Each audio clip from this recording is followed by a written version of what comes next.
శ్రీ రేణుకా ఎల్లమ్మ తల్లి జ్యోతిష్యాలయం భార్యాభర్తల సమస్యలు, ప్రేమ సమస్యలు, కుటుంబ సమస్యలు, వ్యాపారంలో నష్టం రావడం, మనశ్శాంతి లేకపోవడం, అనుకున్న పనులు పూర్తి కాకపోవడం, కోర్టు సమస్యలు, నరదృష్టి, సంతాన సమస్యలు, పెళ్లి కుదరకపోవడం, ఆరోగ్య సమస్యలు, వాస్తు, ఇంటి సమస్యలు, విదేశీ ప్రయాణం, ధనం నిలకడలేకపోవడం, మీకు ఎటువంటి పర్సనల్ సమస్యలు ఉన్నా జ్యోతిష్యం చెప్పబడును.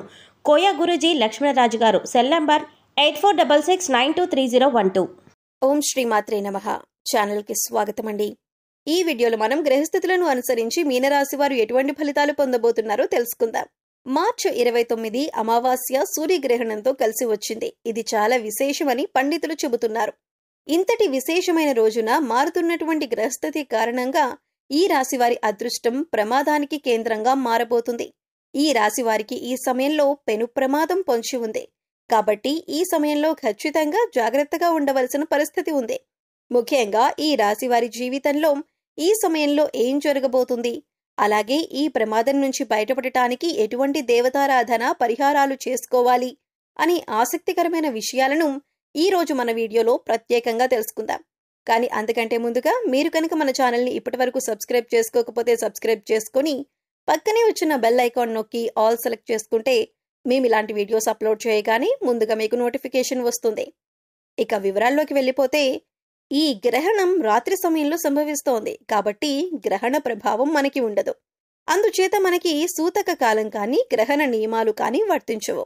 అయితే గ్రహణ ప్రభావం రాసుల మీద ఖచ్చితంగా ఉంటుంది. అయితే ఏదైనా గ్రహణం సంభవించినప్పుడు అది సూర్యగ్రహణమైనా చంద్రగ్రహణమైనా లాభ నష్టాలనేవి సరిసమానంగా ఉంటాయి. అంటే కొన్ని రాసుల వారికి నష్టం జరిగితే కొన్ని రాసుల వారికి లాభదాయకంగా ఉంటుంది. ఇక ఈ రాశి వారికి సంబంధించిన అంశాలను పరిశీలించినట్లయితే, ఈ రాశి వారికి మార్చి 29వ తేదీన కొన్ని అనుకోని సంఘటనలు చోటు చేసుకోబోతున్నాయి. ముఖ్యంగా ఈ సమయంలో వీరికి ఎటువంటి ఫలితాలు వస్తున్నాయి అనే విషయం ఈ రోజు మనం తెలుసుకోబోతున్నాం. కెరియర్ పరంగా చూసుకుంటే కొన్ని సానుకూలమైన మార్పులు ఉన్నాయి. ఆరోగ్యపరంగా ఇది అనుకూలమైన కాలం అవుతుంది. కెరియర్లో అభివృద్ధి చెందుతారు. ఎప్పటి నుంచో ఎదురు చూస్తున్న శుభవార్త వినే అవకాశం ఉంటుంది. అది కెరీర్లో మీ ప్రమోషన్ కావచ్చు, లేకపోతే ట్రాన్స్ఫర్కి సంబంధించిన విషయం కావచ్చు, లేదా కొత్త ప్రాజెక్టులు పొందే విషయంలో కావచ్చు. మీకు కెరియర్ పరంగా ఒక మంచి శుభవార్త అయితే వినే అవకాశం ఉంటుంది. మీరు కొత్తగా ఉద్యోగం కోసం ఎదురు చూస్తున్నట్లయితే ఇది మీకు అనుకూలమైన సమయం. మీరు కోరుకున్న ఉద్యోగాన్ని మీరు పొందగలుగుతారు. మీ వృత్తి స్థానంలో మార్పు కూడా ఉండేటటువంటి అవకాశం కనిపిస్తుంది. విదేశాలలో అవకాశం కోసం ప్రయత్నిస్తున్న వారికి సానుకూలమైన ఫలితం లభిస్తుంది. ఇక ఆర్థిక పరంగా చూసుకున్నట్లయితే ఈ సమయం అనుకూలంగా ఉంటుంది. మీకు ఆదాయ ప్రవాహాన్ని కూడా అధికంగా చూస్తారు. మీ పెట్టుబడి నుంచి మీకు మంచి రాబడి లభిస్తుంది. రుణం లేదా ఆర్థిక సాయం కోసం ప్రయత్నిస్తున్న వారికి అనుకూలమైన ఫలితాలు కనిపిస్తున్నాయి. అలాగే చిన్న స్వల్పకాలిక పెట్టుబడులకు ఈ సమయంలో పెట్టుబడి పెట్టడం వల్ల ఎంతో శుభం కలుగుతుంది. చిన్నపాటి ఆరోగ్య సమస్యలు అంటే తల, ముఖానికి సంబంధించినటువంటివి చిన్న చిన్న ఆరోగ్య సమస్యలైతే వచ్చే అవకాశం ఉంటుంది. ఇతర పెద్ద ఆరోగ్య సమస్యలైతే ఈ సమయంలో ఏవీ సూచించబడటం లేదు. ఇక కుటుంబ పరంగా ఈ సమయం చాలా బాగుంటుంది. మీరు మీ కుటుంబ సభ్యులతో కలిసి తీర్థయాత్ర గాని వినోదయాత్ర గాని చేస్తారు. మీకు మీ తండ్రి లేదా సోదరుడి నుంచి మంచి సపోర్ట్ కూడా లభిస్తుంది. మీ జీవిత భాగస్వామికి మీ కెరీర్లో కొంత మేరకు మార్పు ఉంటుందని ప్రత్యేకంగా చెప్పుకోవచ్చు. అలాగే ఆరోగ్య విషయంలో కూడా కొంత మేరకు జాగ్రత్తగా ఉండాలి. మీ తండ్రి గారు ఆరోగ్య సమస్యల నుంచి కోరుకుంటారు. అంతేకాకుండా మీరు ఈ సమయంలో అనుకున్న విషయంలో అనుకున్న విధంగా ముందుకు సాగటానికి మీ కుటుంబ సభ్యులతో కలిసి మీరు ఏదైనా ఆధ్యాత్మిక యాత్ర చేస్తూ ఉండండి. ఈ విధంగా చేయటం వల్ల ఏంటంటే మీతో పాటు మీ కుటుంబ సభ్యులకు ఉన్నటువంటి నెగిటివిటీ ఏదైతే ఉందో అదంతా తొలగిపోయి పాజిటివ్ సైన్ని మీరు పొందగలుగుతారు. మీరు ఏది అనుకుంటే అది మీ జీవితంలో ఉన్నతంగా నిలవటానికి సహాయపడుతుంది. కాబట్టి ఈ సమయంలో మీరు అనుకున్న దానికన్నా కూడా కొంత మేరకు మీ ఆలోచనలను అమలు చేయటం వలన వృద్ధి చెందుతారు. మీకు అభివృద్ధి కూడా ఎంతో ఉన్నతంగా ఉండటానికి మీ కుటుంబ సభ్యులకు కారణమవుతారు అనటంలో సందేహమే లేదు. అయితే ఈ సమయంలో ఈ రాశివారు కొన్ని అంశాలలో జాగ్రత్తగా ఉండవలసిన సమయం కూడా ఇదే. మరి దానికి సంబంధించి కూడా మనం చాలా జాగ్రత్తగా ఉండవలసినటువంటి పరిస్థితి కనిపిస్తోంది. కాబట్టి ఈ సమయంలో మనం ఎదుర్కోబోయేటటువంటి ఆ పరిస్థితుల నుంచి బయటపడాలన్నా, లేదంటే ఆ పరిస్థితుల నుంచి పూర్తిగా ఇక కోలుకోవాలని అన్నా మనం కొంచెం జాగ్రత్తలనేవి తీసుకోవాలి. మీరు ఎక్కువగా దూర ప్రయాణాలకు ప్లాన్ చేసుకున్నట్లయితే ఖచ్చితంగా మీరు తగిన జాగ్రత్తలు తీసుకోవాల్సి ఉంటుంది. మద్యం సేవించి వాహనం నడపటం వంటి పనులు అస్సలు చేయకండి. ఈ సమయంలో మీ డ్రైవింగ్ లైసెన్స్ వంటి అవసరమైన పత్రాలను మీ దగ్గర ఉంచుకోండి. ఖచ్చితంగా హెల్మెట్ ధరించి ప్రయాణించటం, అలాగే ఏ వాహనమైనప్పటికీ కూడా తగిన జాగ్రత్తలు తీసుకోవటం అనేది చాలా అవసరం.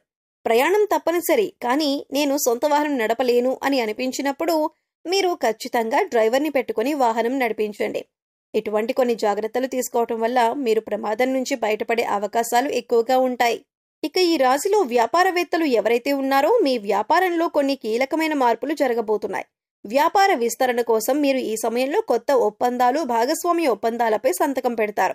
మీ వ్యాపారం ఖచ్చితంగా ఈ సమయంలో మెరుగుపడుతుంది. ముఖ్యంగా మీకు ఇప్పటి వరకు ఉన్నటువంటి సాధారణ వ్యాపారం ఆర్థిక అభివృద్ధిని సొంతం చేసుకుంటుంది. నూతన వ్యాపారం ప్రారంభించడానికి కూడా ఇది ఎంతో అద్భుతమైన సమయం. విద్యార్థులకు కూడా ఇది చాలా అద్భుతమైనటువంటి సమయంగా కనిపిస్తుంది. వారు తమ ఉపాధ్యాయుల నుంచి మంచి ప్రోత్సాహాన్ని, సహకారాన్ని అందుకుంటారు. విద్యార్థులు తమ ఉపాధ్యాయుల విశ్వాసాన్ని తిరిగి పొందటానికి కూడా ఇది అనుకూలమైనటువంటి సమయం. ఇక పోటీ పరీక్షల్లో రాణించేవారు, లేదంటే ఏదైనా కోర్సుల కోసం ఎంట్రన్స్ ఎగ్జామ్ రాసే వాళ్ళకి ఖచ్చితంగా అదృష్టం కలిసొస్తుంది. మీరు ఏదైతే రంగంలో ముందుకు వెళ్లాలని ఆశపడి ఆ యొక్క స్కోర్స్ని గాని, అధ్యయనాన్ని గాని స్టార్ట్ చేస్తారు, దాంట్లో మీరు ఎంతో మంచి అద్భుతంగా రాణించడం జరుగుతుంది. విదేశాలలో ప్రవేశానికి ఎదురుచూస్తున్న వారికి కూడా ఈ సమయంలో చాలా అనుకూలంగా ఉంటుంది. విదేశాలలో పోటీ పరీక్షలు రాసి అక్కడే స్థిరపడాలి అనుకునే వారికి మీరు గనక ప్రణాళికాబద్ధంగా పూర్తిగా ఏకాగ్రతను పెట్టి చదివినట్లయితే ఖచ్చితంగా మీరు ఉన్నత స్థాయిని సాధిస్తారు. ఇంక మీకు జీవితంలో ఇప్పటి వరకు జరిగిన దారుణాలన్నింటికీ కూడా చెక్ పడబోతుంది. మీ అదృష్టం మీకు ఎంతో ఆనందంగా మారబోయే క్షణాలు రాబోతున్నాయి. మీరు పట్టిందల్లా బంగారంగా మారేటటువంటి అద్భుతమైన క్షణాలు ఇవి. కాబట్టి మీ దాకా వచ్చినటువంటి అవకాశం గురించి 1కి 10 సార్లు ఆలోచించుకొని మంచి మార్గంలో మంచి నిర్ణయం తీసుకోండి. మీకు వచ్చిన అవకాశాలను జార విడుచుకోవద్దు. ఏ అంశానికి సంబంధించిన నిర్ణయమైనా సరే, అంటే ఉద్యోగంలో కానీ, వ్యాపారంలో కానీ, మీ కెరీర్ కానీ, లేదా విద్యకి సంబంధించిన విషయాలు కానీ, కుటుంబానికి సంబంధించిన విషయాలు కానీ, ఏ అంశంలోనైనా సరే ఒక నిర్ణయం తీసుకునే ముందు 1కి 10 సార్లు ఆలోచించి, పెద్దలను సంప్రదించి లేదా అనుభవజ్ఞుల సలహాలను పాటించి నిర్ణయం తీసుకోవటం వల్ల జీవితంలో ఉన్నతిని సాధిస్తారు. ఇక ఈ సమయంలో ఎటువంటి ప్రమాదం నుంచి బయటపడటానికి మీరు చేసుకోవలసిన దేవతారాధన, అలాగే పాటించవలసిన పరిహారాల గురించి చూసుకున్నట్లయితే ప్రతినిత్యం హనుమాన్ చాలీసాను, హనుమాన్ దండకం చదవటానికి ప్రయత్నించండి. చదవటానికి వీలు కాని వారు వినటానికి ప్రయత్నించండి. ప్రతినిత్యం మీ ఇష్టదైవ నామస్మరణ చేస్తూ ఉండండి. దీనివల్ల మీలో దైవ బలం పెరుగుతుంది. ఈ సమయంలో మీరు మంగళవారం నాడు ఆంజనేయ స్వామి గుడికి వెళ్లి తమలపాకులతో అర్చన చేయించుకోండి. గుడికి వెళ్లటానికి వీలు కాని వారు ఇంట్లోనే స్వామివారికి తమలపాకుల మాలను అలంకరించండి. సో చూశారు కదండి, మార్చి 29వ తేదీ అమావాస్య చంద్రగ్రహణంతో కలిసి వచ్చిన రోజున మారుతున్నటువంటి గ్రహస్థితి కారణంగా ఈ రాశివారు ఎటువంటి పెను ప్రమాదాన్ని ఎదుర్కోబోతున్నారు, దాని నుంచి బయటపడటానికి మీరు చేసుకోవలసిన దేవతారాధన, అలాగే పాటించవలసిన పరిహారాల గురించి ఈ వీడియోలో మనం వివరంగా తెలుసుకున్నాం కదా. ఈ వీడియో మీకు నచ్చినట్లయితే లైక్ చేయండి. మీ ఫ్రెండ్స్ అండ్ ఫ్యామిలీ మెంబర్స్లో ఎవరైనా మీనరాశి వారు ఉన్నట్లయితే వారితో ఈ వీడియోని షేర్ చేసుకోండి. అలాగే ఇప్పటి వరకు మన ఛానల్ని కనుక సబ్స్క్రైబ్ చేసుకోకపోతే సబ్స్క్రైబ్ చేసుకొని పక్కనే ఉన్న బెల్ ఐకాన్ నొక్కి ఆల్ సెలెక్ట్ చేసుకుంటే మేము ఇలాంటి వీడియోస్ అప్లోడ్ చేయగానే ముందుగా మీకు నోటిఫికేషన్ వస్తుంది.